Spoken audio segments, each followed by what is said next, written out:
y hermanas, sean bienvenidos una vez más a la casa del Señor. Estamos gozosos aquí, ¿verdad? Como cada domingo, dispuestos a alabar a nuestro Dios y esperando que el Señor tiene para nosotros. Ya hemos estado cantando algunas alabanzas, hemos alzado nuestras voces al Señor.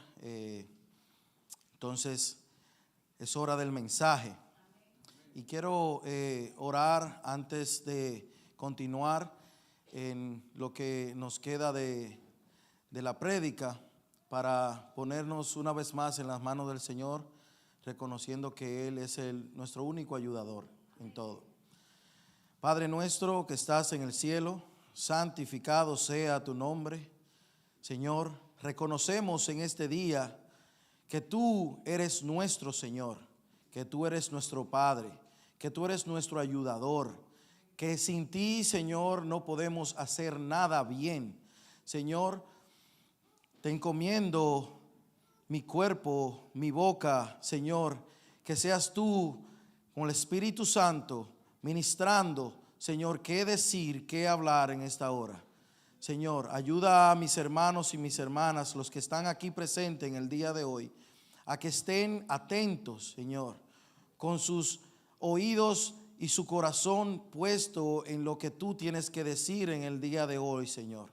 Aparta de nosotros cualquier obstáculo que pueda robar nuestra atención, que pueda distraer nuestro espíritu, que pueda, Señor, sacarnos de la concentración que se amerita cuando se va a hablar de tu palabra. Señor, ayúdanos y te damos gracias, Señor, porque nos has traído aquí a los que estamos. Si alguien viene de camino, Señor, tráelo con bien, Señor, y sé tú en medio de nosotros. Te lo pedimos, te lo rogamos en el nombre de tu Hijo amado, Jesucristo. Amén. Bien, cuando la policía está buscando a un sospechoso de algún crimen y no tiene una imagen clara de esa persona, muchas veces utilizan qué tipo de marca tiene esa persona, qué tipo de cicatriz, puede ser hasta un tatuaje, algo que pueda identificar a esa persona para hacerlo público y que el pueblo o los lugares donde se está buscando esa persona pueda ser identificado. De igual forma pasa cuando ocurre una catástrofe o un incidente o accidente donde la persona queda irreconocible. Cuando llaman los familiares, se suele decir: busca en tal lugar del cuerpo, si encuentras esa marca, esa es la persona. Si encuentras tal cicatriz, si encuentras tal mancha que tiene desde nacimiento, esa es la persona. Es una identificación que se puede usar.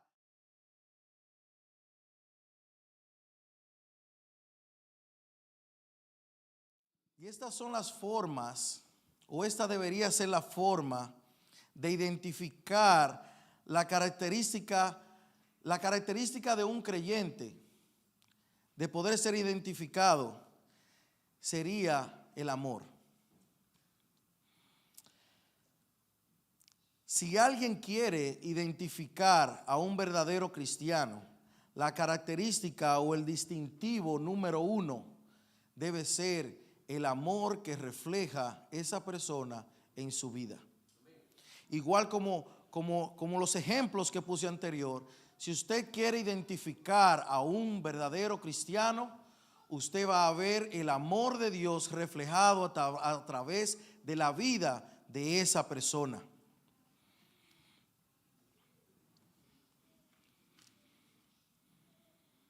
Entonces, esta debe ser la característica del día a día de la vida de un creyente. El amor revela un fruto tan grande que puede ser identificado por cualquiera. Quiero confesar que cuando empecé este sermón, pensé que iba a hablar solamente sobre el amor de Dios. Pero el Señor redirigió el mensaje a que hablara sobre su amor, pero cómo se refleja ese amor en los creyentes. Y tiene sentido porque si Dios se da a revelar su amor hacia sus criaturas, hacia sus hijos, es por un propósito. El propósito es que Dios da a conocer su amor para que nosotros seamos embajadores de ese amor de Él y podamos representarlos en esta tierra. Entonces, sí vamos a hablar del amor de Dios, pero también vamos a hablar del creyente, del amor del creyente. Entonces hoy estaremos hablando bajo el tema el amor, característica principal de un creyente. ¿Ok? Y como dije, si fuéramos a hablar solamente del amor de Dios, tuviéramos que hablar predicar de Génesis al Apocalipsis, porque el amor de Dios está plasmado en toda su palabra y en toda su creación. Pero como vamos a hablar del amor, la característica principal del creyente, el pasaje que vamos a utilizar como base hoy es 1 Juan capítulo 4 versículos 7 al 12. 1 Juan capítulo 4 versículos del 7 al 12. Porque allí, hermanos, encontramos tanto el amor de Dios como el que nosotros deberíamos tener conociéndole a Él. 1 Juan capítulo 4 versículos 7 al 12. Por favor, nos ponemos de pie para poder leer la palabra del Señor. Dice 1 Juan capítulo 4 7 al 12. Amados, amémonos unos a otros, porque el amor es de Dios. Todo aquel que ama es nacido de Dios y conoce a Dios. El que no ama no ha conocido a Dios, porque Dios es amor. En esto se mostró el amor de Dios para con nosotros, en que Dios envió a su Hijo unigénito al mundo para que vivamos por Él. En esto consiste el amor, no en que nosotros hayamos amado a Dios, sino en que Él nos amó a nosotros y envió a su Hijo en propiciación por nuestros pecados. Amados, si Dios nos ha amado así, debemos también nosotros amarnos unos a otros. Nadie ha visto a Dios jamás. Si nos amamos unos a otros, Dios permanece en nosotros y su amor se ha perfeccionado en nosotros. Pueden ponerse cómodos, no tan cómodos que se vayan a dormir, pero cómodos. El mundo ha reconocido que el amor es parte de él.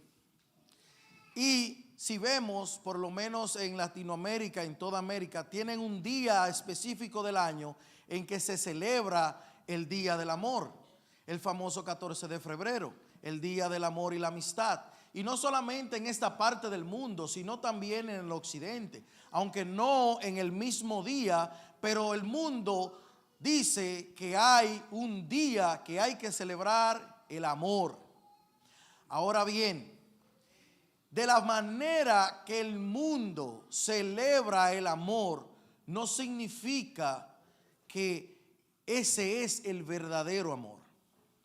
No significa que el amor que se presenta en el mundo se basa en chocolates, flores, peluches y apartando solamente ese día, lo cual no está mal, pero en verdaderamente, ¿qué es el amor?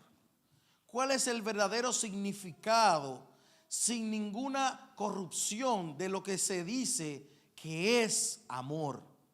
Nuestro versículo de hoy, nuestro capítulo que vamos a estar viendo en el día de hoy, en versículos 7 y 8 dice: amados, amémonos unos a otros, porque el amor es de Dios. Todo aquel que ama es nacido de Dios y conoce a Dios. El que no ama no ha conocido a Dios, porque Dios es amor.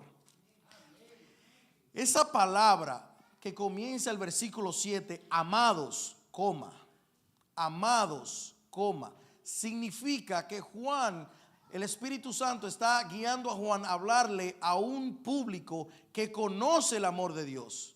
Amados, son amados. ¿Amados por quién? Por Dios.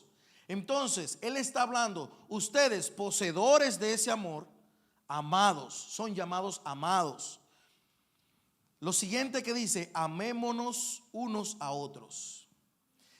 Lo segundo que dice, y repito, amémonos unos a otros. Por tanto, nos manda a practicar hacer lo que se nos ha dado. Amarnos unos a otros es una orden. No es si quiero o si debo. Tengo que hacerlo. Y hay una razón por esto. La otra parte del versículo dice, porque el amor es de Dios. El amor no es del mundo. No es un corazoncito rojo con una flechita por el medio. El amor es de Dios. El amor es de Dios. Fíjense que en esta palabra, en el versículo, no dice el amor es Dios. No dice eso ahí. Ahí no dice el amor es Dios. Porque si lo ponemos de esa forma, estaríamos encajando a Dios en solamente esa particularidad de lo que Dios posee como Dios. No dice el amor es Dios. Dice que el amor es de Dios. No que Dios sale del amor, sino que el amor sale de Dios, que es muy diferente. ¿Ok? Entonces, Dios no solo es amor. Primera Juan 1:5 dice que Dios también es luz. En el Evangelio de Juan 4:24 dice que Dios es espíritu. También encontramos la justicia de Dios. Hebreos 12:6 dice, porque el Señor al que ama disciplina y azota a todo aquel que recibe como hijo. También encontramos su misericordia. Éxodo 33:19 dice, y tendré misericordia del que tendré misericordia, y seré clemente para con el que seré clemente. Él tiene esa autoridad. Y todo esto abarca su amor. Entonces, Dios, no podemos decir que el amor es Dios. El amor es de Dios, mana de Dios, sale de Él. Si conocemos el amor verdadero es porque conocemos a Dios. Así lo dice el texto. Todo aquel que ama es nacido de Dios. El que no ama no ha conocido a Dios. Entonces, antes de desempacar todo lo que conlleva eso de todo aquel que ama es nacido de Dios y conoce a Dios, el que no ama no ha conocido a Dios, vamos a hablar de la última frase de ese versículo 8 que dice, Dios es amor. Para poner en contexto lo que es el amor de Dios primero y cómo nos vemos nosotros frente a ese amor. La última frase del versículo 8 dice, porque Dios es amor. Dios es amor. Dice Robert Law, esta palabra, Dios es amor, es la cumbre de toda la revelación. Si fuéramos a hablar de la esencia de Dios, esta es, Dios es amor. Dice John Stott, es la afirmación más comprensiva y sublime acerca de la esencia de Dios. Juan Calvino dice, es la fuente del amor. Es la fuente del amor. A lo que Pablo en la segunda carta a los Corintios 5:14 dice que el amor de Dios nos constriñe, que nos fuerza a vivir para Él y su causa. El amor, cuando el amor de Dios está en una persona, esta persona es totalmente llena del amor de Dios, por lo cuanto vive, respira y anda para servirle al Señor. Él no puede hacer otra cosa que no sea esto.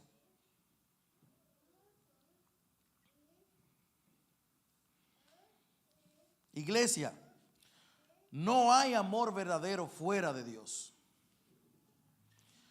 No lo hay, por más bonito que se parezca, por más sincero que parezca. Si en la ecuación no está Dios, ese amor no es genuino. No hay amor fuera de Dios. Si usted y yo conocemos algo del amor, es porque Dios lo ha revelado en nosotros a través de su Hijo unigénito. No hay otra forma. No hay otra forma. Bien lo explica Juan, capítulo 14, versículo 6. Jesús diciendo: yo soy el camino y la verdad y la vida. Nadie viene al Padre si no es por mí.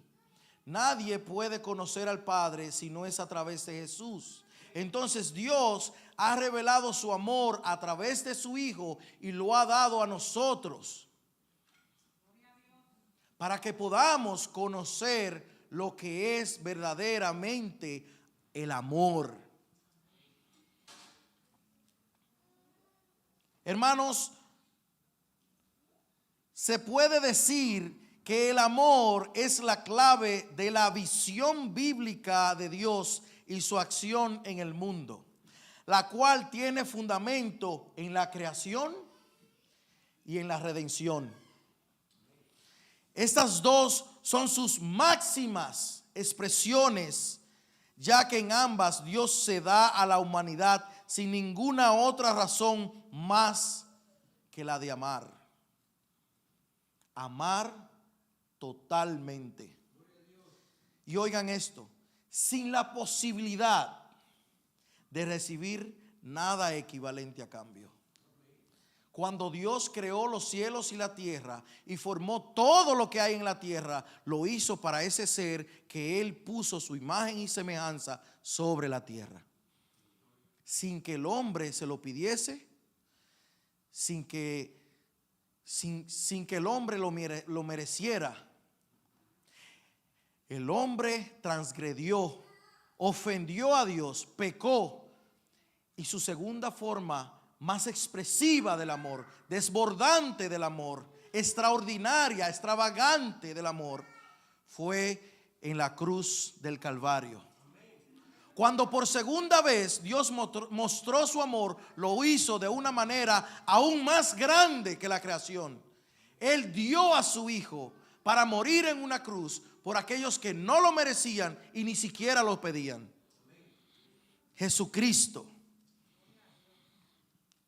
El pensamiento cristiano lo resume en una breve y significativa palabra: Dios es amor. Dios es amor. Cuando vemos la paternidad de Dios, todo lo que Él ha hecho, solamente debemos decir: Dios es amor. En este versículo no se está hablando de la conducta de Dios. Se está describiendo su naturaleza. Dios ama porque su naturaleza es amar. Es su naturaleza darse a sí mismo de una manera, oiga cómo, incesante, sin parar, continuamente, por aquellos que no merecen nada de Él, que somos tú y yo. Oiga cómo dice Éxodo 34, versículos 5 al 7.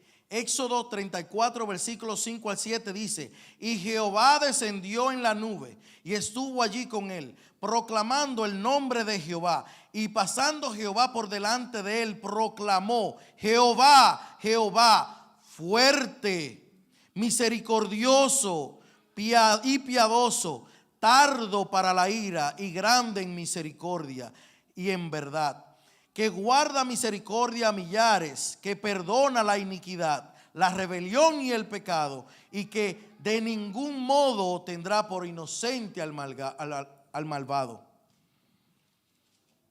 El amor de Dios no lo cubre. La justicia de Dios no será cubrida por su amor. Aquí dice que Dios es grande. Dice que es fuerte, dice que es misericordioso, que es piadoso, que es tardo para la ira. Es tardo para el enojo que tiene que tener con nosotros. Es grande en misericordia y en verdad, que guarda misericordia para millares, que perdona la iniquidad, la rebelión y el pecado. Y dice la última parte: y de ningún modo tendrá por inocente al malvado. ¿Y cómo es que si Dios ama, al final me va a castigar? Bueno, el amor de Dios no puede ser, Él no puede tapar su justicia aunque te ame. Los padres que están aquí podrían identificarse. Imagínense que su hijo le lleve un objeto robado de la escuela y se descubra que su hijo robó eso y sea cierto que él lo tomó. Por encima del amor que usted le tiene a su hijo, si usted es un buen padre, usted lo va a castigar. Aunque le duela a usted, usted lo va a castigar. Entonces, la justicia que usted debe exponer en su hijo no va a sobrepasar el amor. Usted debe de tomar una acción sobre eso y lo va a castigar. Entonces, el amor de Dios no cubre su justicia, sino que Él va a ser justo con aquellos que no les recibieron, con aquellos que vivieron su vida y no aceptaron su hijo. Y vamos a hablar un poco más adelante sobre eso. Bien, entonces, ya hasta este punto hemos visto una pequeña parte de lo que es el amor de Dios, de cómo Él actúa, que es su naturaleza, que así Dios es incesante en amar y Él quiere amarnos y Él se ha dado a nosotros sin nosotros pedirlo ni siquiera llamarle. Ahora, las otras partes de los versos que tenemos aquí, del verso 7 y 8 que leímos, la última parte del 7 y la primera del 8 dice: todo aquel que ama es nacido de Dios y conoce a Dios. El que no ama no ha conocido a Dios. Bien, ahora, teniendo esta radiografía de lo que es el amor de Dios, ¿cuál es nuestro comportamiento delante de eso? ¿Cuál sería nuestra forma de vivir delante de un Dios que no ha amado incesantemente? Delante de un Dios que se ha desbordado de amor en nosotros. ¿Cuál sería nuestra manera de responder a ese amor? Todo aquel que ama es nacido de Dios, es devolver ese amor. Todo aquel que ama es nacido de Dios y conoce a Dios. El que no ama no ha conocido a Dios. Una ecuación fácil de entender. Aquí no tenemos que ser matemáticos, no tenemos que ser sociólogos, no tenemos que hacer cohetes para la luna para entender esta ecuación. Es una ecuación fácil. Si amas a la manera de Dios y no del mundo, eres nacido de nuevo. Si no amas a la manera de Dios, ni siquiera has conocido a Dios. Simple. Así lo dice el texto. Entonces, el mayor fruto de un cristiano es el que por encima de todas las circunstancias, él puede amar a Dios primeramente y luego a su hermano. Él puede amar a su prójimo. Él puede amar a su enemigo. No importa lo difícil o lo fácil, el cristiano debe amar. Es un mandato. ¿Ok? Esto es la principal validación de una genuina conversión y que Cristo mora en una persona. Que a pesar de cualquier circunstancia, Él puede amar. Cristo lo modeló en llevando tus pecados y los míos a la cruz, teniendo el poder de exterminar a los que les maltrataron. No lo hizo, mas aún rogó a su Padre: perdónalos, no saben lo que hacen, porque nos amaba, porque tenía que dejar un precedente. Jesús es el modelo a seguir de lo que es el amor. A pesar del sufrimiento y la injusticia, Jesucristo nos amó y completó lo que vino a hacer a esta tierra. Y muchas veces los cristianos nos enojamos hasta porque el otro no nos saludó. Muchas veces nosotros guardamos rencor porque quizás no fui partícipe de alguna actividad. Muchas veces nosotros podemos guardar rencor porque no recibimos el aumento que debíamos tener en el trabajo, o porque ascendieron a otro y a mí no. Por cualquier caballá, por así decirlo, nosotros nos vivimos ofendiendo, guardando rencor, guardando cosas que no debemos de guardar. El creyente tiene la capacidad de amar porque conoce a Dios. Y no solamente a su hermano o su amigo, sino hasta aquellos que le hacen mal. Es muy fácil amar a quienes nos aman, amar a nuestros amigos, a nuestros canchanchanes, a nuestros familiares. Pero cuando viene a amar a fulanito que no me cae bien, ahí la cosa como que ya no somos tan cristianos. Y la Biblia nos manda amar a aquellos que nos hacen mal. Mateo 5, 43 al 48 dice, Jesucristo hablando: oísteis que fue dicho, amarás a tu prójimo y aborrecerás a tu enemigo. Pero yo os digo, Jesucristo hablando, amad a vuestros enemigos, bendecid a los que os maldicen, haced bien a los que os aborrecen y orad por aquellos que os ultrajan y os persiguen, para que seáis hijos de vuestro Padre que está en los cielos, que hace salir el sol, que hace salir, oiga, su sol sobre malos y buenos, y que hace llover sobre justos e injustos. Porque si amáis a los que os aman, ¿qué recompensa tendréis? ¿No hacen también los mismos los publicanos? Y si saludáis a vuestros hermanos solamente, ¿qué hacéis de más? ¿No hacen también eso así los gentiles? Sed pues vosotros perfectos, como vuestro Padre que está en los cielos es perfecto. Y sé que usted va a decir, no podemos ser perfectos. No lo está llamando a hacer a ese tipo de perfección. Es apuntar a esa perfección. Es tratar de vivir como Cristo vivió en el mundo. Que sin tener ninguna culpa fue crucificado, injustamente. Sería muy fácil para nosotros amar a aquellos que nos aman, amar a aquellos que nos caen bien, con aquellos que podemos platicar. Pero la Biblia, el Señor nos manda a través de su palabra amar a aquellos que aún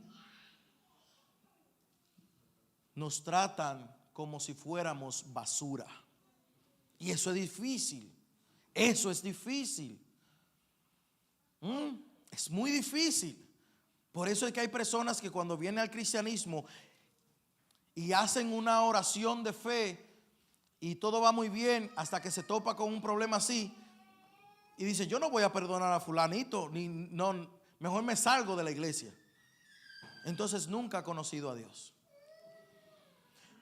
Hermanos, muchas veces nosotros podemos acomodarnos en una vida de un amor superficial y nos podemos hacer los muy cristianos, aún llevando rencor o sin perdonar a alguien, y como que le tiramos como que una sabanita por encima de eso, para como no verlo y seguir andando, ¿verdad?, en nuestra vida de santidad, aunque cojos, y no somos capaces de perdonar o pedir perdón, y sabemos que no es lo que Dios nos ha llamado a hacer. Dios no quiere que nosotros permanezcamos.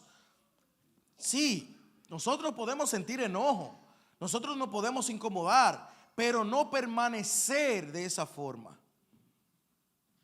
No permanecer de esa forma. No estamos hablando aquí que el cristiano es una persona que el enojo no entra en él. No, entra y fuerte, igual que cualquier otra persona.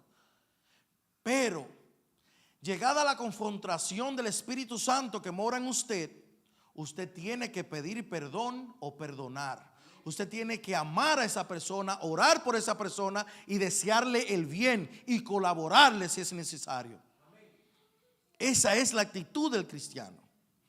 Esto va a sonar un poco fuerte, pero oiga, es mentira que eres un cristiano o que conoces a Dios si no eres capaz de amar a tu prójimo o a tu enemigo. Es mentira.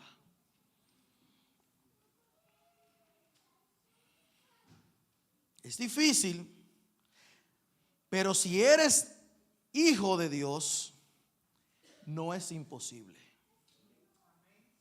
Porque Él, ¿saben por qué? Porque Dios al que llama lo capacita. Porque Dios no nos va a poder poner a amar a nuestros enemigos si Él no nos capacita para hacerlo. Porque Él no está jugando. Él es un Dios de orden y Él sabe que lo que nos pide lo podemos hacer en Cristo. No en nosotros, en Cristo. Ahora, si a pesar de lo que has escuchado, quieres seguir viviendo de esa manera y decir, yo no soy capaz de comerme un plato de comida con fulanito o con fulanita. Yo soy cristiano, pero a esa persona yo no lo paso. Y que no se ve, no, ni me hable, no lo paso. Y yo soy cristiano. Si quieres seguir viviendo así, oye lo que la palabra todavía aún tiene para decir para ese tipo de pensamiento. Primera Juan, ahí mismo, dele la vuelta a la página de su Biblia. Primera Juan 3 del 10 al 18. Y escuche bien, escuche bien. En esto se manifiestan los hijos de Dios y los del diablo. Oiga cómo Juan comienza a decir, en esto se manifiestan los hijos de Dios y los del diablo. Está fuerte, ¿verdad? Pero esa es la palabra de Dios que dice esto. Aquí no hay un tercer bando. O usted está con Dios o usted está con el diablo. Por más bonita que parezca su vida de amor, si Dios y Jesucristo no está en la ecuación, usted todavía pertenece a los hijos del diablo. Hay una estación del tren, hay uno que parte con Dios, otro que parte con el diablo. Usted no se queda en la estación haciendo cuentos. Usted en uno de los dos se tiene que montar. ¿Quién se lo dice? Cuando usted muera. Se lo dice su palabra. Sigue diciendo, todo aquel, en esto se manifiestan los hijos de Dios y los del diablo. Todo aquel que no hace justicia y que no ama a su hermano no es de Dios. Y la palabra hermano aquí también podemos decir que es al prójimo. ¿Y quién es nuestro prójimo? Todo aquel que tiene la imagen de Dios es nuestro prójimo. Blanquito, chiquito, gordito, flaquito, todos. Si es humano, posee la imagen de Dios. Sigue diciendo el 11, porque este es el mensaje que habéis oído desde el principio. Eso no es una cosa nueva. Eso no soy yo que estamos hablando ahora en el Nuevo Testamento. Oiga, porque este es el mensaje que habéis oído desde el principio, que nos amemos unos a otros. ¿Por qué desde el principio? Sigue diciendo el 12, no como Caín es el hijo de Adán y Eva, el principio, ahí están en el principio.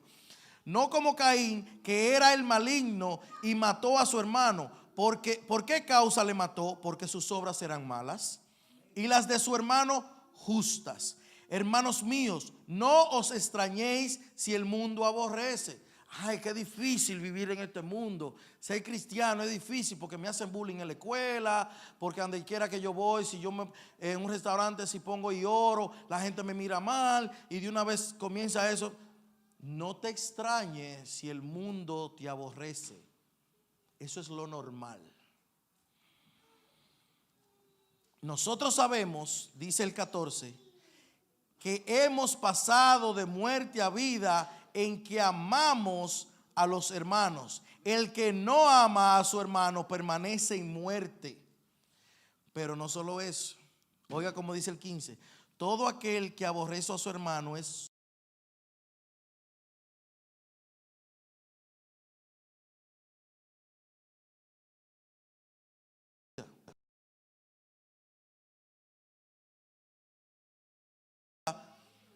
y sabéis que ningún homicida tiene vida eterna permanente en él. Ahora, ¿por qué es que me llama homicida? ¿Por qué es que me está diciendo asesino? Oh, porque si yo odio a mi hermano, si yo no paso palabra con mi hermano, con mi prójimo, con aquel que me cae mal, ¿cómo va a llegar el evangelio a esa persona? Entonces lo estoy dejando que se vaya sin Cristo a la tumba. Soy un homicida. Si yo retengo el evangelio y no lo predico, soy partícipe de la pérdida de una alma.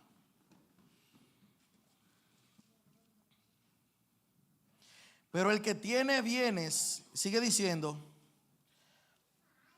homicidas, el 16, en esto hemos conocido el amor, en que Él puso su vida por nosotros. También nosotros debemos poner nuestras vidas por los hermanos. ¿Acaso no fue eso lo que hicieron los apóstoles? ¿Acaso no fue eso lo que hicieron aquellos que amaron a Jesús, que amaron el evangelio y prefirieron morir en la hoguera para seguir predicando el evangelio? Los que tradujeron la Biblia dieron sus vidas, no importaba que hubieran persecuciones, ellos daban su vida para seguir avanzando en la obra del Señor y dar la vida por sus hermanos, por aquellos que no habían escuchado el evangelio. Si tú y yo tenemos que dar la vida por nuestro hermano, deberíamos de hacerlo por amor a los que se pierden. Sigue diciendo el 17, pero el que tiene bienes de este mundo y ve a su hermano tener necesidad y cierra contra él su corazón, ¿cómo mora el amor de Dios en él? Ajá. Y si uno está pasando necesidad y tú nada más le dices, yo voy a orar por ti, y tú tienes con qué resolver el problema y no lo haces, ¿qué tú estás haciendo? Termina diciendo el 18, hijitos míos, no amemos de palabra ni de lengua, sino de hechos y verdad. Lo que yo digo, el amor que yo digo tener, debe ser corroborado con los frutos y con lo que hago y cómo vivo. Alabado sea el nombre de nuestro Señor. Este es un tema muy serio y no podemos vivir con una listica de mis personas favoritas. A ese que nos hace la vida imposible, usted también tiene que ponerlo en esa lista. Si hemos madurado en Cristo y si decimos que le amamos y que vivimos para Él, nosotros debemos seguir su ejemplo y debemos amar aunque nos hieran. Por eso, por esta razón, el apóstol Pablo manda a los esclavos a amar a sus amos. ¿Recuerdan que estudiamos eso?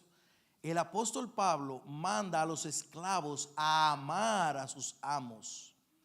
A pesar de tener el látigo en sus espaldas, de ser burlados, de ser tratados como animales, el apóstol Pablo manda a los esclavos a amar a sus amos. No sé si han visto películas o cómo se trataban los esclavos en los tiempos antiguos, pero era difícil. Usted era como un animal que le pertenecía a otra persona, sin identidad y sin nada, sin pulcritud, sin nada. Pegándole, trabajando en los campos de algodón, en esta parte de América, pero los esclavos han existido desde siempre. Y el maltrato era incesante. Pero Pablo en su palabra lo manda a amar a los esclavos, amar a sus amos. Ahora, ¿por qué razón el apóstol Pablo manda a los esclavos a amar a sus amos? Pablo sabe que si Dios está en ellos, a pesar del látigo en sus espaldas, ellos tienen la capacidad que Dios ha puesto para amar en ellos y amar a aquellos que le hacen daño. Ellos tienen la capacidad. De nuevo, es difícil, pero Dios lo hizo posible. Dios hizo que sea posible, porque para el que ama a Dios, todo le es posible. Para el que ama a Dios, todo le es posible. ¿O usted no ha visto testimonio de personas que van a las cortes y perdonan a aquellos que han matado, que han violado a sus hijas?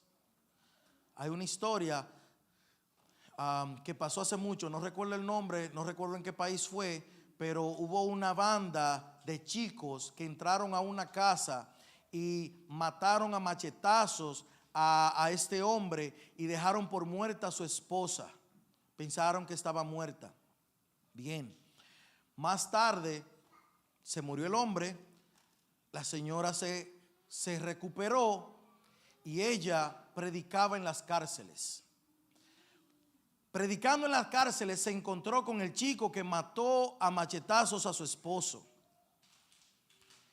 Y esta persona, siendo una hija de Dios, hizo lo posible para sacar a ese muchacho de la cárcel y luego lo adoptó como su hijo. Entonces, eso es de locos. Eso es ser loco, ¿verdad que sí? No, eso es amar a la manera de Dios.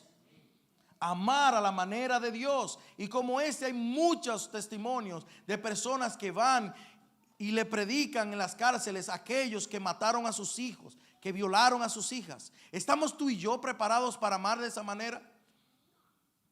Si no resolvemos las pequeñeces que estamos viviendo hoy en día, si no podemos perdonar al que nos queda al lado, estamos tú y yo para perder un hijo de una manera violenta y que Dios nos llame a perdonar a esa persona. Entonces debemos ser agradecidos de que no estamos siendo probados de esta manera. Pero puede pasar. En cualquier momento puede pasar. Hay un predicador puertorriqueño que un hombre chocó a su hijo en una camioneta. Él vino al evangelio, le costó mucho, pero hoy ese hombre que atropelló a su hijo y lo mató es el que anda predicando el evangelio junto con él. Eso es amar a la manera de Dios. Eso es amar a la manera de Dios, hermanos. Y no esperemos que nosotros estemos en una situación similar para comenzar a practicar la forma de amor que Dios nos manda a hacer. Versículos 9 y 10 dicen: en esto se mostró el amor de Dios para con nosotros, en que Dios envió a su Hijo unigénito al mundo para que vivamos por Él. En esto consiste el amor, en esto consiste el amor, no en que nosotros hayamos amado a Dios, sino en que Él nos amó a nosotros y envió a su Hijo en propiciación por nuestros pecados, propiciación, un pago adelantado para la salvación de nosotros, lo que se daba en la mano para que aguántame esto aquí, yo estoy comprando esto y este es mi adelanto, este es mi pago. Dios puso a su Hijo como pago por los pecados tuyos y míos. ¿Para qué? Para que no veamos su ira. Comenzando por el Edén y pasando por la elección de Israel hasta la encarnación y la formación de la iglesia, vemos que el amor de Dios es la base de su relación con los hombres. El acontecimiento de la encarnación de Dios en Cristo pone de manifiesto el compromiso mismo de Dios con sus hijos. No hay mediación, sino que Dios se revela directamente a sí mismo en la persona del Hijo. El que me ha visto a mí, dijo Jesucristo, ha visto al Padre. El que tuvo la oportunidad de ver a Cristo cuando andaba en la tierra, vio a Dios. Vio a Dios. El que me ha visto a mí, ha visto al Padre. Hermanos, es que el amor de Dios lo abarca todo, lo llena todo. Se muestra a nosotros de una manera tan sutil, tan llana, que todo el mundo en la faz de la tierra, no importa la raza, el color, la lengua, la situación económica, la estatura, lo que sea, puede ser entendible y palpable. Que no quieran es otra cosa. Que no quieran es otra cosa. Dice Juan 3, 16 al 19, pasaje famoso. Juan 3, 16 al 19. Porque de tal manera amó Dios al mundo, que ha dado a su Hijo unigénito, para que todo aquel que en Él cree no se pierda, mas tenga que vida eterna. Porque no envió Dios a su Hijo al mundo para condenar al mundo, sino para que el mundo, para condenar al mundo, sino para que el mundo sea salvo por él. El que en él cree no es condenado, pero el que no cree ya ha sido condenado, porque no ha creído en el nombre del unigénito Hijo de Dios. Y esta es la condenación. ¿Cuál es? Que la luz vino al mundo a través de Jesucristo, y los hombres amaron ¿qué? Las tinieblas, amaron más las tinieblas que la luz, porque sus obras eran malas. Hermanos, Dios se deleita en perdonar. Él no se deleita en su ira. Dios se deleita en perdonar. Mire lo que dice Miqueas 7:18. Miqueas 7:18 dice: ¿qué Dios como tú, que perdona la maldad y olvida el pecado del remanente de su heredad? No retuvo para siempre su enojo, porque se deleita en misericordia. Dios se deleita en perdonarte. Dios se deleita en abrazarte, en traerte a Él, en limpiarte, así pecador, sucio como estás. Ese es el primer y único requisito: ser un pecador para ser limpiado por el amor de Dios. Él se deleita en misericordia. Se deleita, Él lo dice en su palabra. Dios no es un viejo gruñón que está enojado. No, Dios está esperando ahí donde lo dejaste. Dios te está esperando. Si tú crees que tus pecados no tienen perdón de Dios, déjame decirte que estás equivocado. Dios quiere perdonarte, no importa que tan mal estés. Él quiere tener misericordia contigo. Él se gozaría en abrazarte y perdonarte. Solo debes de ir delante de Él, arrepentirte, vivir para Él, creer en su Hijo que murió en la cruz del Calvario por ti, para apartarte y que no pases por su ira. ¿Tú puedes creer esto? ¿Tú puedes creer esto?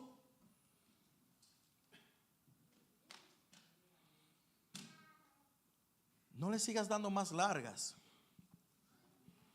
Dios dice, ven a mí, y te enseñaré cosas nuevas. Quitaré lo viejo, quitaré tu corazón de piedra, te daré uno de carne, sensible a mi palabra, y te voy a dar a conocer los misterios que en mí hay. Los misterios, ¿cuáles son esos?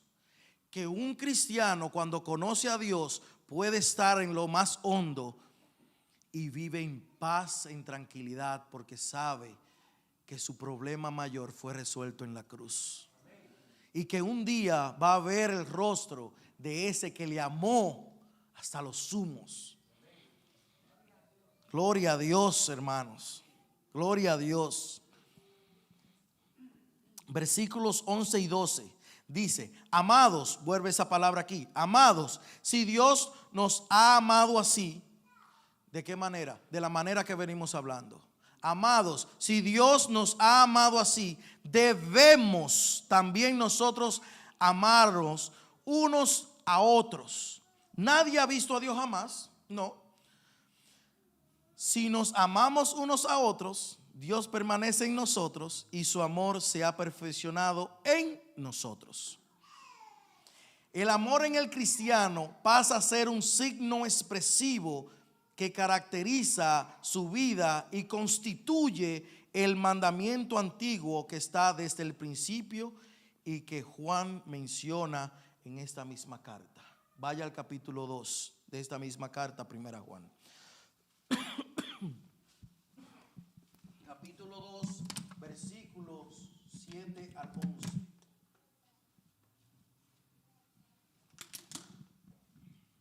El amor en el cristiano pasa a ser un signo expresivo que caracteriza su vida y constituye el mandamiento antiguo que está desde el principio y que Juan menciona en esta carta que vamos a leer ahora. Dice: hermanos, no os escribo mandamiento nuevo, sino el mandamiento antiguo que habéis tenido desde el principio. Este mandamiento antiguo es la palabra que habéis oído desde el principio. Que, sin embargo, os escribo un mandamiento nuevo que es verdadero en él y en vosotros, porque las tinieblas van pasando y la luz verdadera ya alumbra. El que dice que está en la luz y aborrece a su hermano, está todavía en tinieblas. El que ama a su hermano permanece en la luz y en él no hay tropiezo. Pero el que aborrece a su hermano está en tinieblas y anda en tinieblas y no sabe a dónde va, porque las tinieblas le han cegado los ojos. Si nosotros tuviéramos que llegar a nuestros hogares con los ojos vendados y sin ayuda, sin poder ver nada, probablemente iremos a parar a cualquier otro sitio menos en nuestras casas. Entonces, si nosotros decimos que amamos y aborrecemos a nuestro hermano, estamos caminando como una persona ciega que no tiene un ayudador.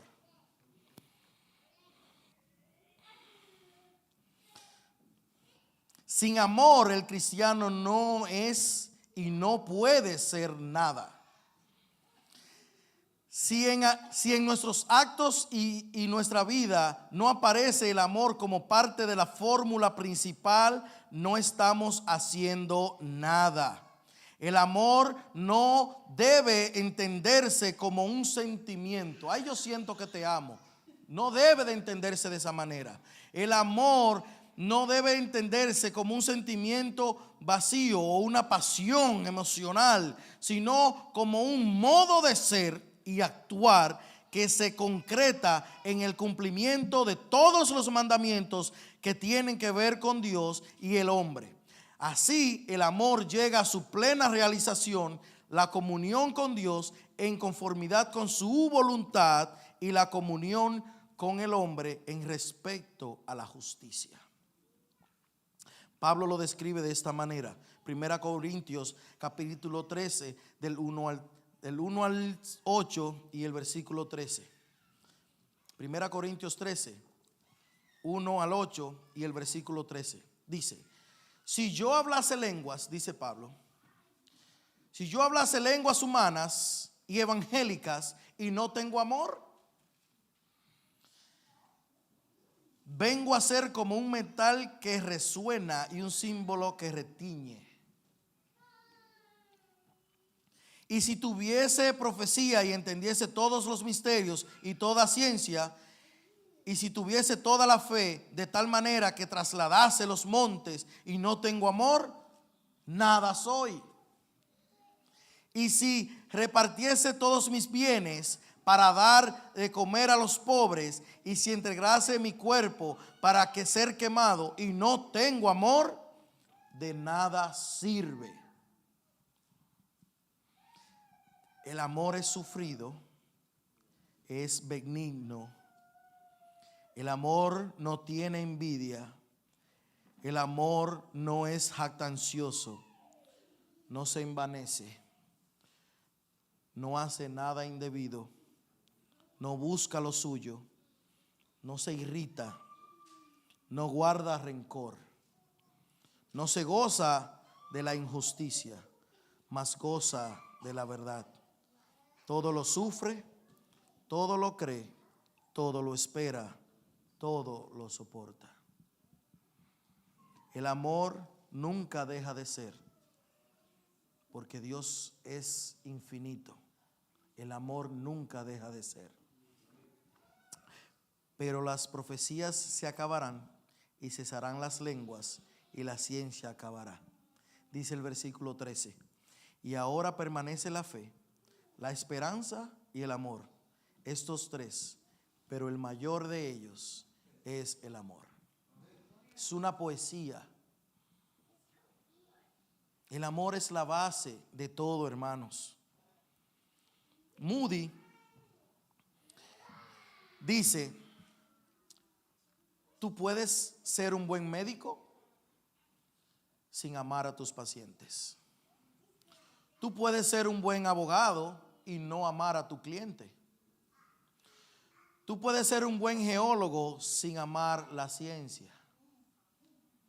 Lo que tú no puedes ser es un buen cristiano sin amor.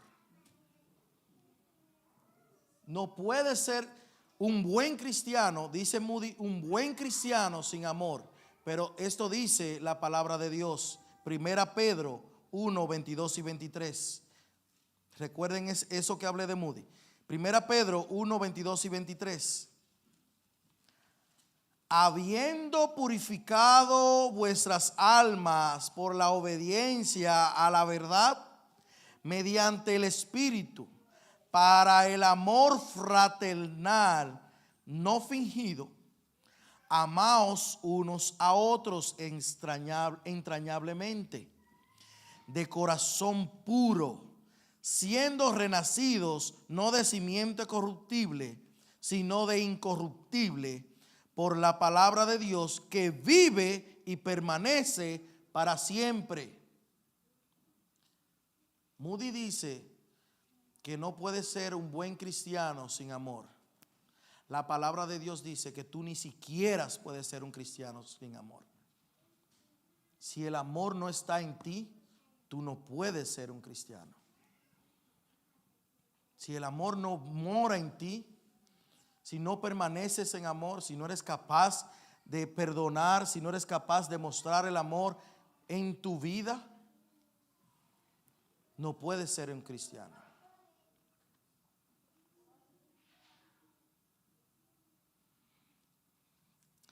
Que Dios nos ayude a conocer su amor, a mostrar su amor. Que las personas de afuera conozcan a Dios, porque en nosotros se refleje su amor. Los únicos beneficiados de conocer el amor de Dios somos nosotros. Nadie más, solo nosotros. Porque el verdadero amor proviene de Dios. Dios es amor. ¿Tú dices que eres de Dios? Demuéstralo amando a tu prójimo, amando a aquel que te desea mal. No tienes el amor de Dios y lo quieres. Él está a la puerta de tu corazón llamándote. Él está tocando tu corazón y diciéndote: ven a mí cada día. ¿Cómo lo sabes? Porque Él deja salir su sol para buenos y para malos, dándote una oportunidad diaria para que tú le conozcas. Porque Él deja caer su lluvia en la tierra de buenos y malos para que le conozcan. Porque Él es paciente. Él, a pesar de tus pensamientos más tenebrosos, de tu conducta cuando nadie te ve, de cómo eres como ser humano, Él ha sido paciente contigo y te está esperando. Te está esperando. Si el mundo conociese el amor de Dios de esta manera en el que lo hemos visto hoy, se acabara inmediatamente el hambre, las guerras, los conflictos raciales, y todo fuera de otra manera que nosotros ni siquiera pudiéramos imaginar. Si nos ama, y por eso sabemos que el amor no viene del mundo, sino que el amor viene de Dios. ¿Tú quieres conocer el amor de Dios? Ven a Él. Si Él ha hablado a tu corazón en el día de hoy, hoy es el día. Hoy es el día que ha hecho el Señor para que tú vengas por primera vez a Él, te reconcilies con Él, pidas perdón a Él, porque no sabemos del mañana. Y qué malo sería estar postrados en una cama de hospital, o que nos queden 5 segundos de vida en un accidente automovilístico, porque así de radical es el mundo. Nadie sabe lo que puede pasar saliendo de aquí, y tú no tengas la oportunidad de arrepentirte. Si Dios te la da, Él te la va a dar en un segundo. Pero teniendo la oportunidad de frente y dejas pasar el tren y no te montas, tú has tomado una decisión. Entonces yo voy a pedir al pastor que pase. Si hoy es el día que el Señor ha hablado a tu corazón y tú te quieres arrepentir en este momento, tú puedes venir aquí. Si hoy es el día en que tú quieres reconciliarte, en que tú en tu corazón quieres pedir perdón al Señor porque llevas algo dentro de ti, hoy es el día, se orará por ti. Sea lo que sea, el Señor te está llamando. Dios le bendiga. Pastor, si alguien quiere oración, por favor. Claro que sí. Amén. Dios te bendiga. Gloria a Dios.